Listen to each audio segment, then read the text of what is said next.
See, that high value thing. See, Black Becky, what Black Becky and Cornbread keep trying to tell you sisters is, no, it ain't a problem, because one of the things I look through is, oh man, y'all crazy. Women out here 40 are still getting D'd down, and they out here. See, all it was is just a bunch of disgusting talk that you had a bunch of young black men saying, oh, you crazy. This dude in the suit is crazy. You can still get sex, black woman.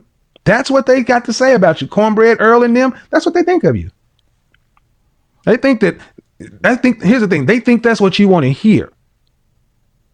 They know the truth. They think that's what you want to hear. See, they weren't saying that to insult me. They were saying it to soothe you, because they think that's what you want to hear. What you going to do about that? When y'all going to start pushing back on Cornbread, Earl, and them and saying, hey, man, I don't want to hear this stuff. I want to hear the truth. When you going to start pushing back on this goddess, mother of the earth, the black woman is queen, and start saying, my name is Tammy. Stop calling me queen. Because men that push that stuff have an agenda. No other group of men runs around deifying their women, because there's work to do. I personally I know how women can level up to get what they want. What if I say it consistently? You want to get what you want? What do you need? Do you need a therapist, image consultant, personal trainer, life coach, matchmaker? What have I said? Therapist, personal trainer, image consultant, matchmaker. Therapist, personal trainer, image consultant, matchmaker.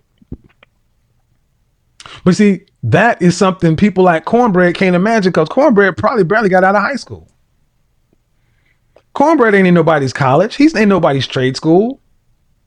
Cornbread spends his time telling black women what he thinks they want to hear, so he can have access to your body, so he can possibly impregnate you to continue to break this cycle.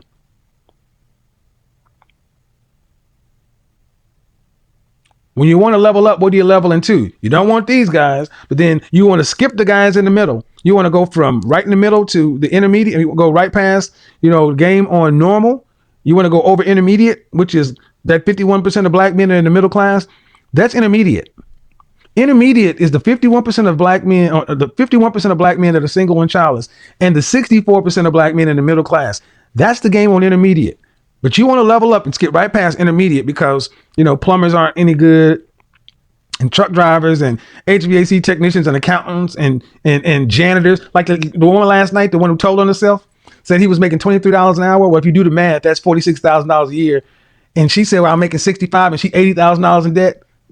I mean, again, you want to skip on up to game on advanced or insane because you cute. Okay. Are you ready for a high value man? Let's get into it. Let's get into it because here's the thing. I don't begrudge any woman for saying that what she wants. You'll never hear me come out of my mouth be telling you, nope, nope, you shouldn't want that. I'll just tell you whether or not I think it's possible. I'll answer the question. You notice I never sit back and say, oh yeah, you can't, you shouldn't do this or you shouldn't do that. Not to a single woman. Now to a married woman, that's different. I tell a married woman she shouldn't be leaving her husband and that kind of stuff. But to a single woman, no. But what we're about to do is we're about to open it up because I want to hear from the sisters who want to level up. Because as I start taking calls, I need you guys to understand that high value men move in a different way. They don't hang out with nobody named Cornbread. They don't deal with nobody like that. They don't move like that. They ain't tripping off that kind of stuff. These men move in a different way and they have a different expectation. Can you deal with men like that? Are you accustomed to men like that? Let's go. Hello, it's Michelle. Okay, did we get it together yet? Yeah, I think so. Okay, so when I said at 45 years old, what is it that you would want from a man? Or what do you need right now? So what do you need? Because if you have a 7 and a 9-year-old and you're a widow, what do you need from a man?